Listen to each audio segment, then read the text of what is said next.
Assalamualaikum warahmatullahi wabarakatuh.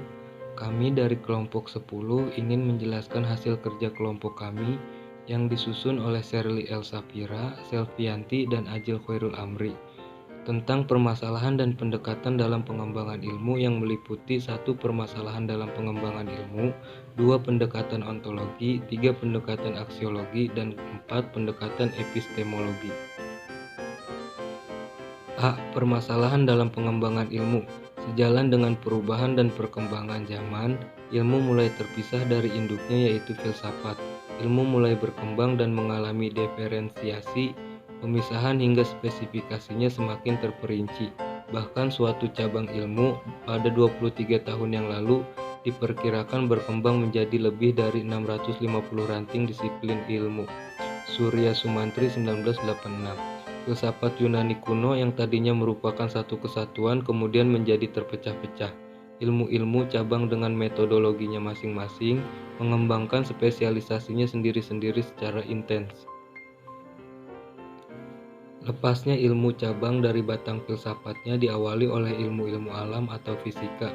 Wibisono 1997. Hal ini terjadi pada abad ke-17, maka mulailah terjadi perpisahan antara filsafat dan ilmu pengetahuan. Dengan demikian dapatlah dikemukakan bahwa sebelum abad ke-17 tersebut, ilmu pengetahuan adalah identik dengan filsafat. Untuk memahami ilmu, ada banyak definisi yang menuntun dan mengarahkan kepada pengertian yang jelas. Secara etimologis, ilmu merupakan kata serapan yang berasal dari bahasa Arab. Alima yang berarti tahu atau mengetahui. Ghazalba 1992. Sementara itu secara istilah, ilmu diartikan sebagai idroku syai bihaqikotih, mengetahui sesuatu secara hakiki. Suhar Saputra 2004. Dalam bahasa Inggris, ilmu dipadankan dengan kata science. Dalam bahasa Indonesia, kata sains berasal dari bahasa Latin dari kata scio, scire, yang berarti mengetahui. Umumnya diartikan ilmu, tapi sering juga diartikan dengan ilmu pengetahuan. Meskipun secara konseptual mengacu pada makna yang sama. Sinonim yang paling akurat dalam bahasa Yunani adalah episteme. Untuk lebih memahami pengertian ilmu, di bawah ini akan dikemukakan beberapa pengertian. Ilmu adalah pengetahuan tentang sesuatu bidang yang disusun secara bersistem menurut metode-metode tertentu yang dapat digunakan untuk menerangkan gejala-gejala tertentu di bidang pengetahuan itu. Depdikbud 1989. Dari pengertian di atas, nampak bahwa ilmu memang mengandung arti pengetahuan. Tapi bukan sembarang pengetahuan, melainkan pengetahuan dengan ciri-ciri khusus, yaitu yang tersusun secara sistematis, dan untuk mencapai hal itu diperlukan upaya mencari penjelasan atau keterangan. Lebih jauh dengan memperhatikan pengertian-pengertian ilmu, sebagaimana diungkapkan di atas, dapatlah ditarik beberapa kesimpulan berkaitan dengan pengertian ilmu, yaitu ilmu adalah sejenis pengetahuan tersusun atau disusun secara sistematis. Sistematisasi dilakukan dengan menggunakan metode tertentu. B. Pendekatan ontologis. Pada dimensi ontologis ini digunakan untuk memperoleh atau melihat sudut pandang dari ilmu pengetahuan, atau mengetahui bagaimana seseorang memperoleh dan menggunakan ilmu pengetahuan. Dan dimensi ini ialah sesuatu yang sungguh ada dan nyata, seperti dunia ini ada dan memang benar-benar ada. Ilmu secara ontologis membatasi lingkup penelaahan keilmuan hanya pada daerah-daerah yang beberapa dalam jangkauan pengalaman manusia. Objek penelaahan yang berada dalam batas pra-pengalaman dan pasca pengalaman diserahkan ilmu kepada pengetahuan lain.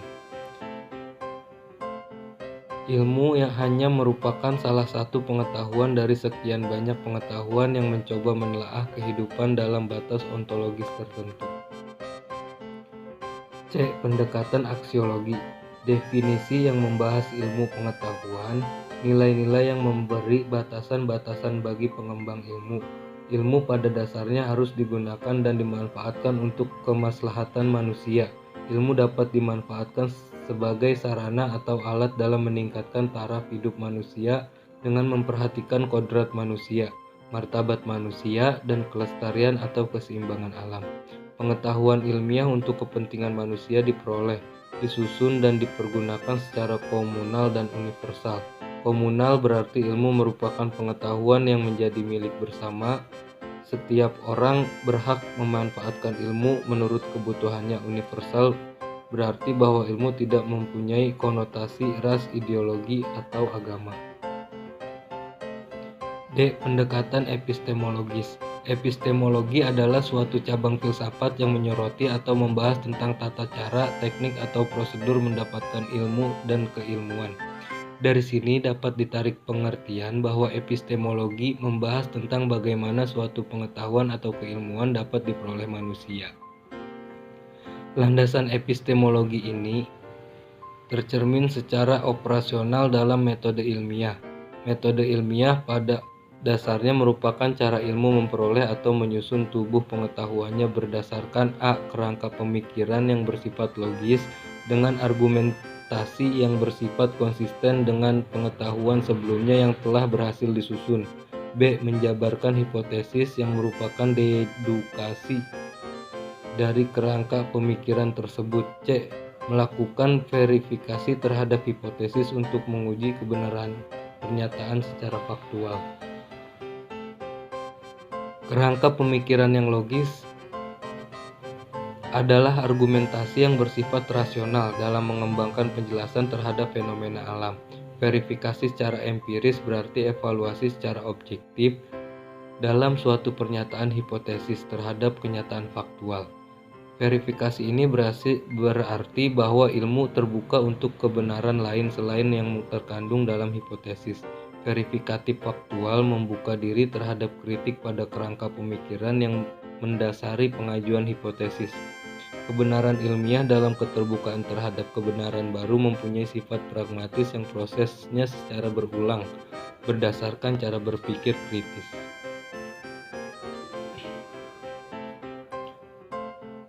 Proses kegiatan keilmuan yang berkaitan dengan moral dalam setiap upaya ilmiah harus ditunjukkan untuk menemukan kebenaran yang dilakukan dengan penuh kejujuran, tanpa mempunyai kepentingan langsung tertentu dan hak hidup berdasarkan kekuatan argumentasi secara individual.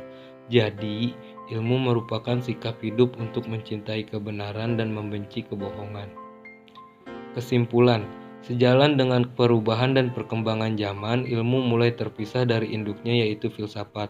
Filsafat secara garis besar ada 3 pembahasan pokok atau bagian, yaitu epistemologi atau teori pengetahuan yang membahas bagaimana kita memperoleh pengetahuan, ontologi atau teori hakikat yang membahas tentang hakikat segala sesuatu yang melahirkan pengetahuan, dan aksiologi atau teori nilai yang membahas tentang guna pengetahuan.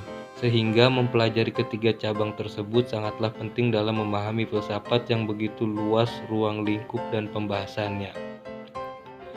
Ketiga teori di atas sebenarnya sama-sama membahas tentang hakikat, hanya saja berangkat dari hal yang berbeda dan tujuan yang berbeda pula. Epistemologi sebagai teori pengetahuan membahas tentang bagaimana mendapat pengetahuan, bagaimana kita bisa tahu dan dapat membedakan dengan yang lain. Ontologi membahas tentang apa objek yang kita kaji, bagaimana wujudnya yang hakiki, dan hubungannya dengan daya pikir. Sedangkan aksiologi sebagai teori nilai membahas tentang pengetahuan kita akan pengetahuan di atas, klarifikasi, tujuan, dan perkembangannya. Sekian dan terima kasih. Kurang lebihnya mohon maaf. Wassalamualaikum warahmatullahi wabarakatuh.